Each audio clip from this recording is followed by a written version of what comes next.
Committee റിപ്പോർട്ടിൽ വിവരശേഖരണത്തിന് ദേശീയ വനിതാ അംഗങ്ങൾ വൈകിട്ട് തിരുവനന്തപുരത്ത്. പരാതിക്കാർക്ക് കമ്മീഷനെ നേരിട്ട് കാണാം. ബലാത്സംഗ കേസിൽ സിദ്ദിഖിന് പിടികൂടുന്നതിൽ പോലീസിന് വീഴ്ചയെന്ന് CPI മുഖപത്രം.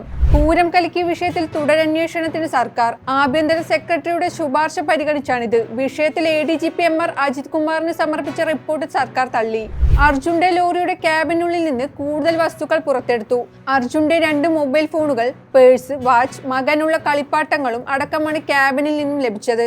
അർജുന്റെ വസ്ത്രങ്ങളും നേരത്തെ പുറത്തെടുത്തിരുന്നു. ഇന്ന് രാവിലെ പൂർണ്ണമായും പുറത്തെത്തിച്ച ലോറിയുടെ ക്യാബിനിൽ പരിശോധന തുടരുകയാണ്. തമിഴ്നാട് മുൻ മന്ത്രി സെന്തിൽ ബാലാജിക്ക് സുപ്രീം കോടതി ജാമ്യം അനുവദിച്ചു.